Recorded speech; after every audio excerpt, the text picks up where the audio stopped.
Shalom all. Ariel Tzadok here from the KosherTorah School. You find us online at KosherTorah.com. Well, tonight in our live class here on Facebook, just to give us a timestamp, it is the 27th of October 2018. And we concluded Shabbat here in Allentown, Pennsylvania, with the terrible news of what happened on the other side of our state here in Pennsylvania in the city of Pittsburgh.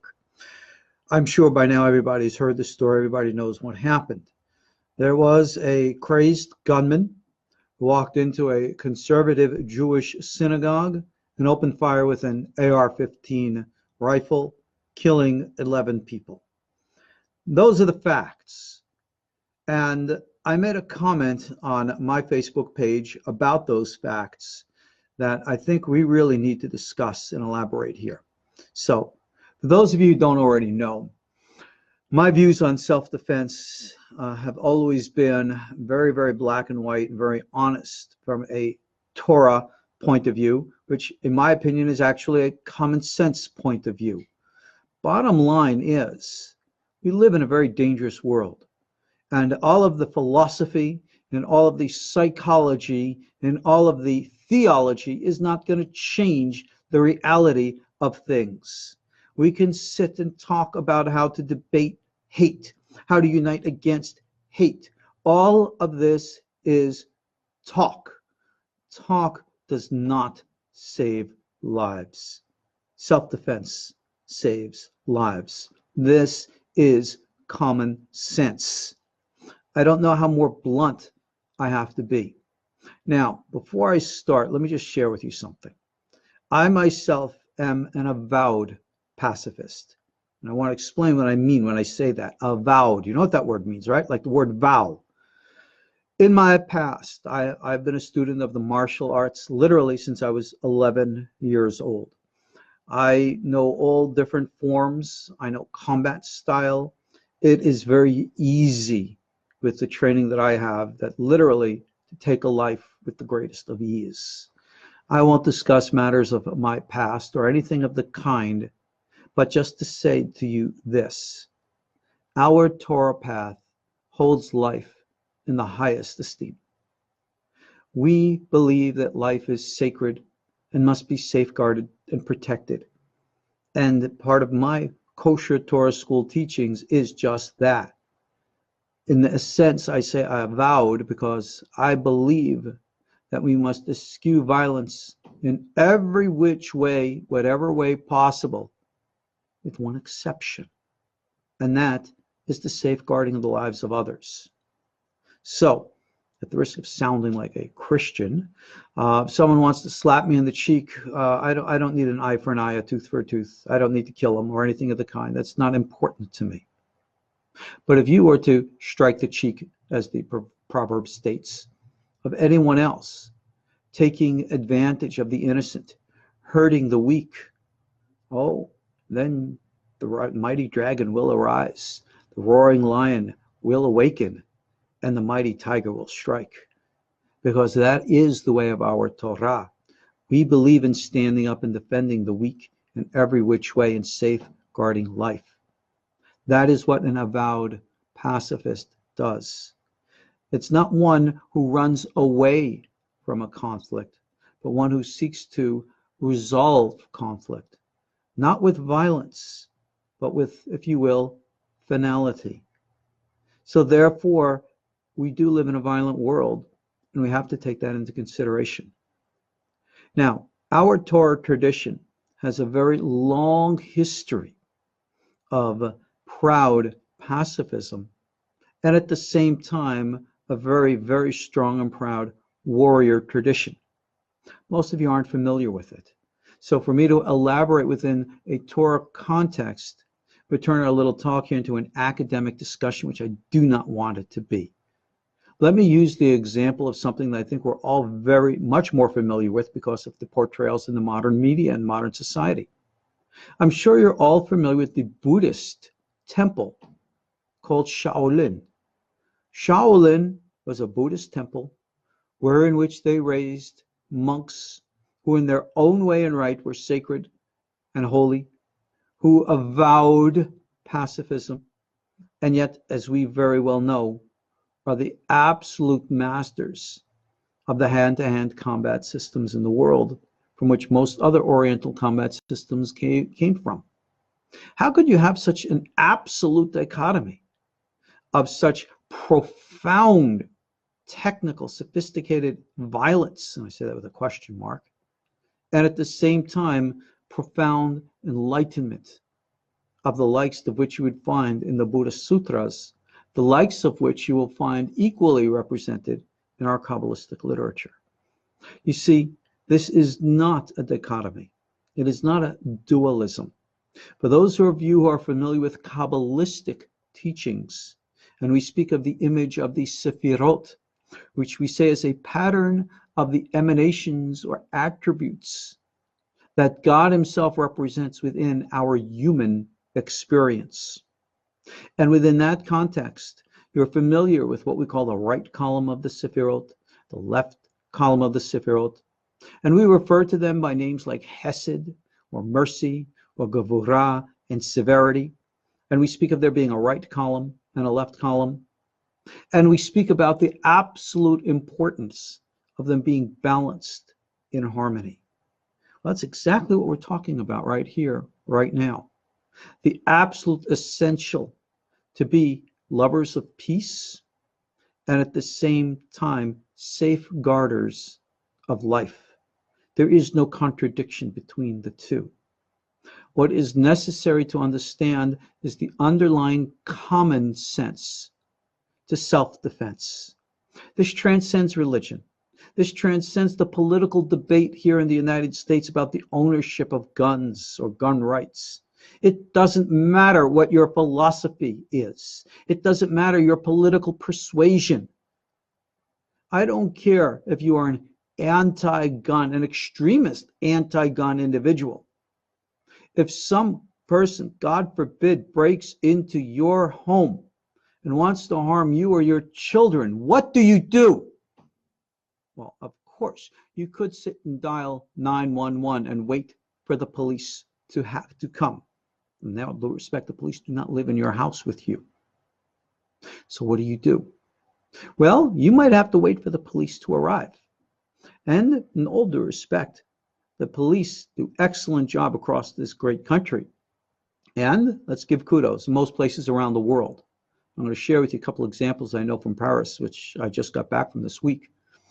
But I will tell you this. If you're going to sit around and wait for the police to come to protect you, you will become a victim. And remember, a victim is not just someone who's going to come into your house, point a gun at you, and then steal your wallet. They might take from you that which you cannot afford to lose. They could take from you your life, the life of your loved ones. We hear all too many people who perpetrate horrible, perverted, disgusting crimes. I remember of this one incident in Cheshire, Connecticut, a number of years back, where two men broke into a house, and what they did to a woman, I believe her daughter, I won't even verbalize the words. It was so shockingly horrible. How different it could have been if that home owner had the means and ways to protect herself and her family.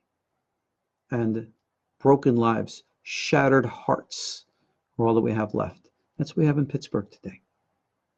So understand that, yes, we do have security forces, but they can't be everywhere. They can't be all the time on guard for you. I just share with you, I came back recently from Paris, France. I was there for almost 2 months. I was there in personal business as well as teaching business. And the many times I went to synagogues. I went to synagogues in all different areas of the city, from Neuilly in the west, all the way out to Champigny in the east. And every single time, at every single synagogue, and let me re-emphasize, not just Orthodox synagogues. I had the absolute blessing to go to 2 liberal synagogues, and they were very, very interesting, enlightening experiences. And the people that I had met in those places really, opened my eyes to how others outside of our Orthodox community observe Torah within their own context. And I was very honored to to be warmly welcomed by them and to extend my warm welcomes in return. But I remember with the first synagogue we went to, they had guards outside. Now, the laws in France are very different from ours here. In France, they do not have armed guards, but every synagogue had barred gates, had locked codes, and at least 2 or 3 security people standing outside. And I remember when I approached one of these synagogues, specifically it was the liberal synagogue, and I was confronted. Who am I? Why am I there? They didn't recognize me. I couldn't speak French. So I had to convince them that I had business in the synagogue. And the language I speak, of course, is Hebrew. And still, they wanted to see my passport, which I couldn't carry. It was a Yom Tov. And I explained my knowledge of Judaism in Hebrew and the like. And I was able to essentially prove myself. Now, think about this. If we had that type of security here in these United States, the episode that happened today in Pittsburgh would not have occurred.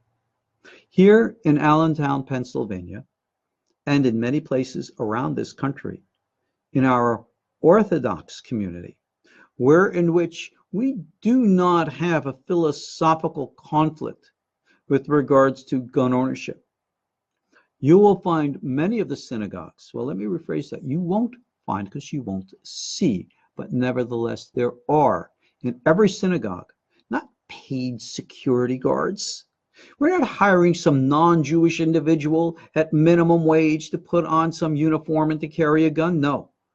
We have members of our own communities who are licensed, concealed, carried individuals, and they carry firearms. They have taken all the appropriate courses. They know how to use a firearm. And for the record, and I want this publicly disseminated, you please do so in my name. I don't care if you live in a community with or without an eruv. Hold on a second. Something just happened here. Okay, guys, as always, we have glitches from now and then, and somehow we got disconnected right in the middle of my discussions about this very important topic of common sense in self-defense. So I'm back, not skipping a beat. We're going to continue where we left off. I have no idea what happened or why, but whatever. Anyway, I was making a point about those who are not private security guards, but members of a congregation who are themselves properly trained, prepared, and able to use firearms. These are people who are, again, have no philosophical problem with this type of practice. Now, in many Orthodox synagogues across these United States, you will have such people. You're not going to know who they are. They don't advertise who they are, but they are there. And a point that I wanted to make just when somehow we had a glitch in the computer and I closed down, had to restart up, is this. And again, I ask you to publicly disseminate this point. I don't care if you have an eruv or not have an eruv. An eruv, this is the specific type of a religious observance which enables one to carry items in a public domain on the Sabbath. Well, carrying a firearm on the Sabbath is such an important matter that it is clearly a matter of life and death. And the law states, Pikuach nefesh doche Shabbat, the fear or concern of life is more important than the Sabbath. Even the concern, whether there's a question for the sake of saving life, that overrides the Sabbath. Safek pikuach nefesh doche Shabbat. I ordain as a psak halacha that any and all legally licensed concealed carriers in the religious Jewish communities should by all means go to synagogue fully armed with their legally licensed firearm. No, you don't necessarily have to be carrying AR-15s, but you can carry your Glocks, your Smith & Wessons, your Berettas. You carry a 40, you carry a 9mm, carry 357, whatever it is that you are professionally and properly trained to use. Now, I hear the voice of many in the liberal community say, well, that's not right. Well, my response to you is it doesn't matter anymore. Right and wrong is not the point here. The point is safety for our families, our loved ones, our children. That's all that matters. Your philosophical orientation does not matter. What matters is the safety, security of life. And I know in these United States today, gun control is a big deal. I remember watching one of the liberal television programs a while back when the topic of gun control was on. And I was listening to a number of these very prominent liberal political individuals. I think Whoopi Goldberg was one of them. I forgot who else was. It was a number of these women on this program who were discussing and being very strongly against guns. Whereas at the same time, and this is what was so curious about their conversation, each one of them admitted that they themselves not only owned firearms, but had concealed carry permits. Their understanding of guns, my gosh, not logged in. What the hell? Well, here we are again. Seems we're having a lot of computer glitches tonight. Maybe the forces out there don't want us to be communicating. I think we could put aside such silly thoughts and beliefs, and let's think that somehow, somewhere, there's some computer glitch. We'll just have to address it after we're done tonight. But getting back to the point, I forgot the name of the program. I don't remember what station it was on, but the conversation amongst these very well-known leftist liberal women was gun control, and they seem to be very, very much in favor of gun control, whereas at the same time, each of them acknowledged that they themselves owned firearms, and I believe had concealed carry permits, and they used it for their self-defense and protection. Apparently, the one issue that was of concern to them was the ownership of those types of weapons, which today we call assault rifles.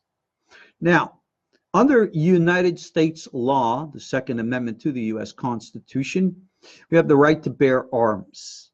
But that right to bear arms has never been extended to the right to bear all types of arms. I think it's very well known that in most places around these United States, one is not allowed to have what's called an automatic firearm. Semi-automatics, yes. Fully automatics, no. There are those places, I believe, that you're even allowed to have those.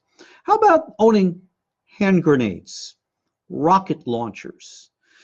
I don't think these military-grade weapons are legally licensed or available to anyone, anywhere. Think about it.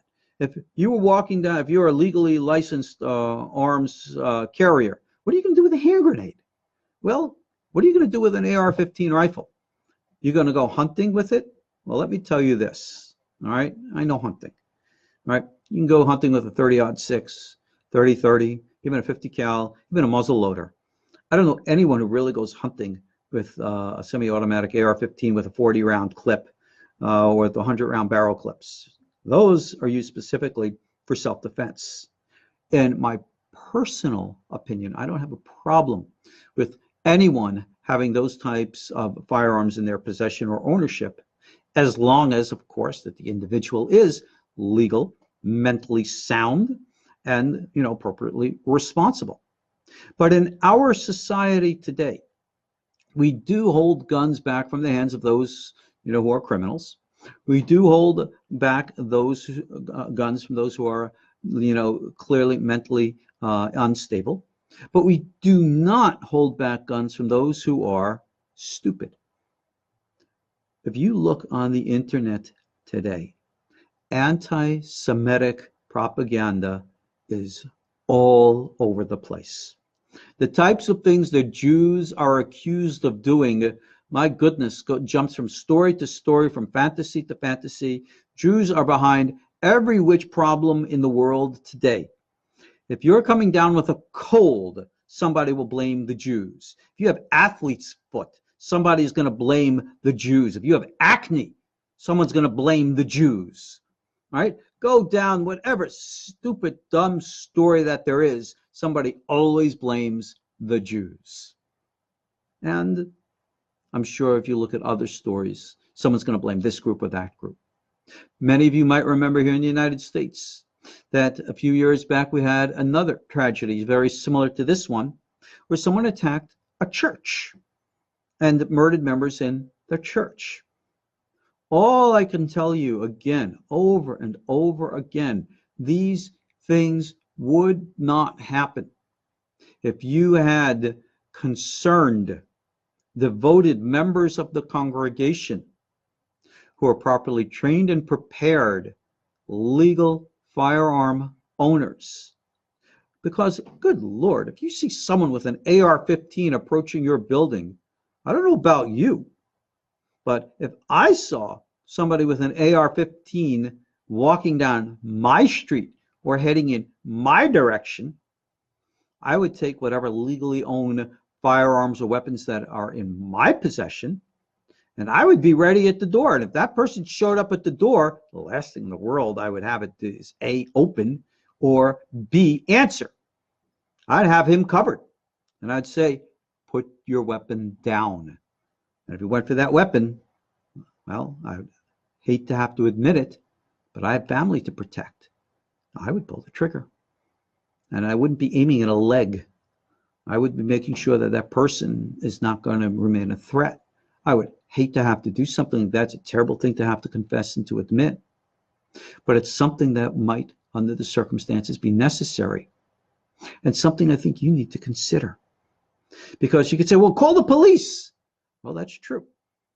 But by the time I see this man or woman with an AR-15 coming towards my home, my synagogue, and the time I call the police and the time that they respond, that person can open fire. It doesn't take long to kill 10 people. You can kill 10 people in 30 seconds. Police cannot respond that quickly.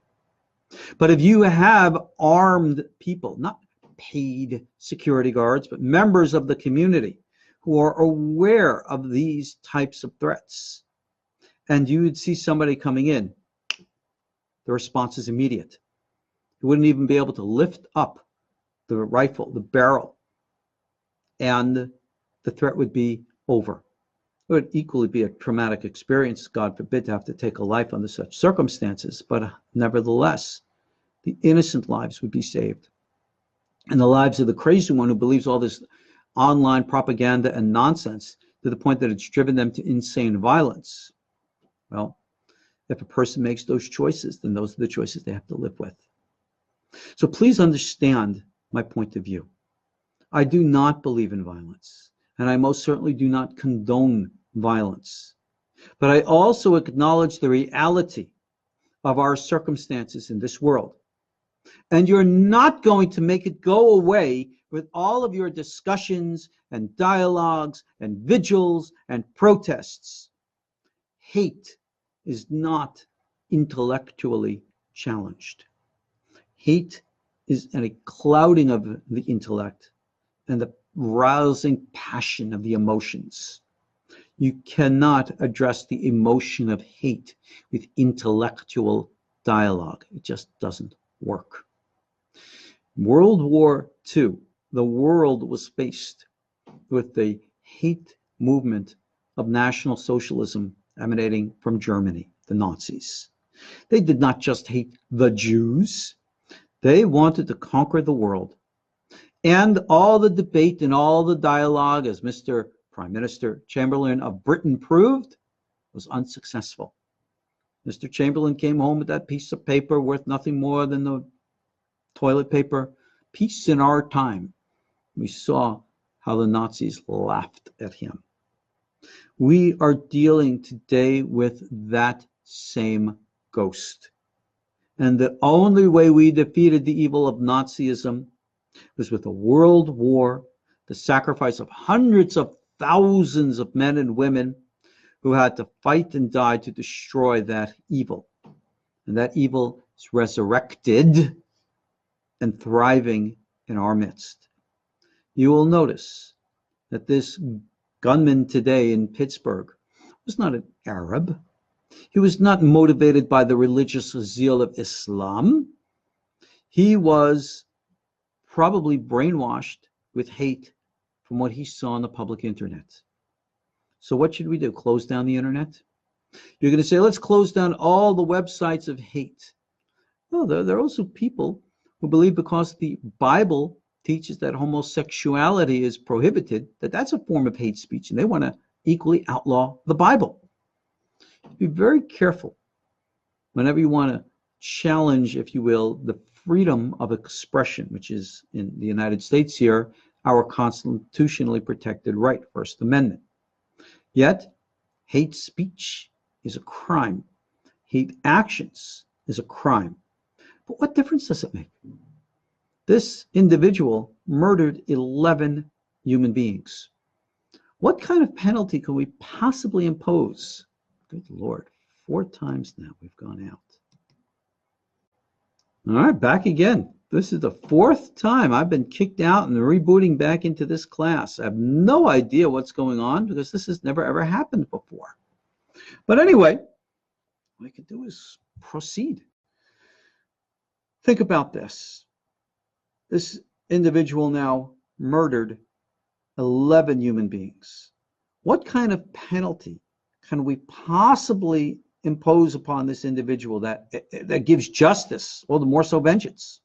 What are you going to do? Give him a death penalty 11 times over? Put him in jail for the rest of his life? This is an individual who most likely doesn't care. What penalty could you give? The answer pretty much is none. Nothing. The only proper response to something of this nature is in the wise words that you've heard many a time. Never again. Which means we, you and I, must take the appropriate precautionary steps to safeguard and defend ourselves. Learning hand-to-hand martial arts, very important, but it in of itself is not enough. Krav Maga is sometimes not enough. I'll give an example back again when I was in Paris. I was speaking with one member of the protection committee of the synagogue, young man, and we were talking through a translator, of course. So what do you do? He says, well, we're learning Krav Maga so that we can subdue the individual and hold him until police arrive. And I think that is technically the legal thing. I said, you know something? That's not always the wise course of action, because sometimes it's just not going to be good enough. Sometimes you're going to have to, unfortunately, use lethal force.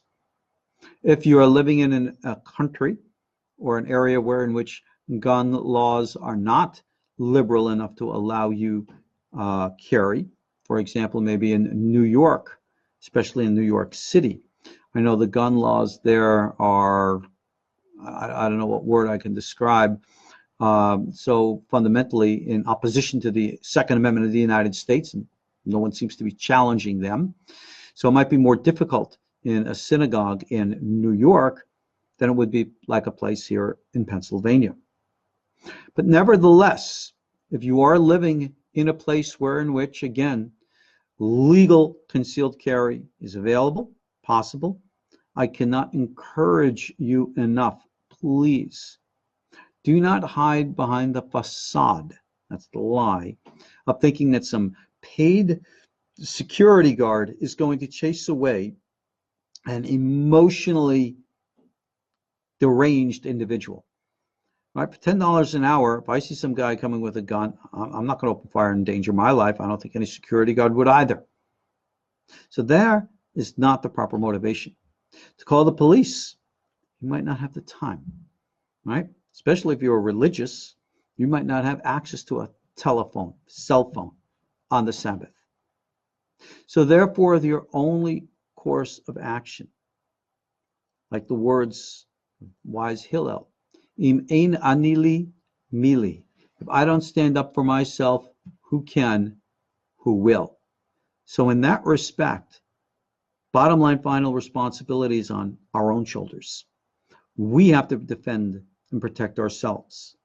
Again, I'm not going to get into a religious debate with you to give you all the sources from the rabbis and the Torah, which not only validate this, but impose it as an obligation of behavior for us. Safeguard ourselves. Do what must be done. This is an absolute necessity. If you are in a position where you can legally do so, I would encourage you to own your own personal firearms, receive appropriate professional training, carry in the way that is legal for you to do so within your place and your location. You might find that this is the difference between life and death. You will every now and then hear stories online about how a legal licensed carrier of a firearm intervened at the point of a crime and saved lives. Saving lives. We don't carry guns because we're violent. We carry guns because we are not violent. And I cannot encourage you enough, please take this into consideration. This is just fundamental common sense. This is not an appeal for religion. This is not an expression of right-wing political philosophy. You can be as in favor of gun control as you want. You can be as anti-gun as you want. I have no objections to that, neither should you. If those are your beliefs, so be it. But at the same time, do not live in the fantasy to think that we live in a safe world.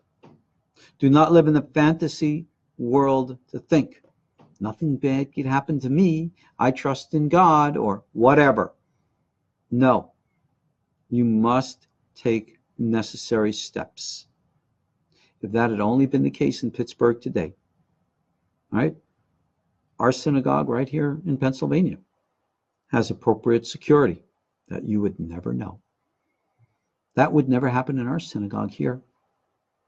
And could it happen in yours? Right? I was reading online, quotes and discussions from members of the congregation there. They're saying a fine line they walk between providing security and having their doors open to all. I don't understand that as being an actual dichotomy. Doors should be open to all at all times if you're a house of prayer. But that does not mean that you don't have appropriate scrutiny to see who's coming through the door. That's not an appropriate excuse. You're right. I might block entrance to someone who's carrying an AR-15 assault rifle.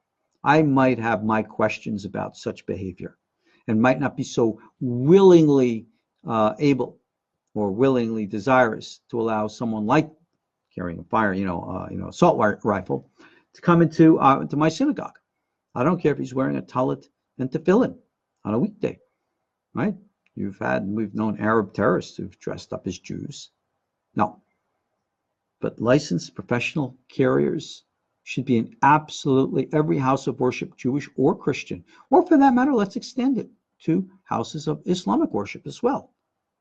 We all are, have been, and most likely will continue to be victims of violence. So, to my fellow Jews, my brother and sister Christians, my brother and sister Muslims, or any other house of worship wherein which you could, God forbid, become a target of violence, please, common sense dictates to us the necessity of self-defense. Please take this to heart. Please hear what I'm saying, not because I am saying it, but rather because its truth is self-evident. I hope and pray that you would hear these words and take them to heart and act upon them. It is literally, no exaggeration, the difference between life and death. If only things today were different. Even American President Trump made similar comments when he heard about this terrible tragedy. Where were the guards? What more can I say? You turn to our Kosher Torah school, and I'm honored to be here for you. You want me to provide spiritual lessons, Kabbalistic lessons, and all the rest. Well, you don't get more spiritual, or for that matter, even more Kabbalistic than the safeguarding of life. This is it. And you might not be impressed with the oohs and ahs of mystical, magical language, but strip away all the facades. This is the teaching. Protect yourself. Safeguard yourself. Have enough common sense to recognize that this is not a political issue, that this is a matter of survival. And you can say, well, I don't like the world like this. Neither do I. I don't like to think like this. Neither do I. Well, therefore, if I think like it and accept that I'm acknowledging the world is like that. Whatever. It doesn't matter what you want to think. It doesn't matter what you want to feel. Because all that matters is what we do. This is the world of Asiya in the Kabbalah, the world of doing. We have to do the right things. We have to safeguard our souls. We have to safeguard our family members. So in conclusion, I ask you, I appeal to you in the name of common sense. Take a firearms course. Investigate acquiring and owning the proper firearms for you yourself as was legally allowed to you under whatever laws you live under. Find that opportunity. Take advantage of this opportunity and join those who defend the innocent, who protect the weak. This is the Torah way, the Shaolin way, the two paths very dear to my own heart. And I hope that common sense would dictate to you to be of value to you yourself as well. So on that note, in spite of all the glitches that we've had in this little class tonight, I want to thank you again all for joining me. I'm your host, Ariel Tzadok from the KosherTorah School at KosherTorah.com. Please send me your comments. I'll be more than happy under this, if I'm able to respond or share with you the comments so that people can see. Enter this dialogue. Bring this message of common sense to the public arena. Let's change action and make sure that by our changed action, this does not happen again. Go ahead and ban and outlaw assault rifles. So next time it'll be a shotgun or a handgun. Outlaw shotguns and handguns. So next time it could be a knife or a baseball bat. Outlaw the knives and the baseball bat. It'll be something else or something else or something else.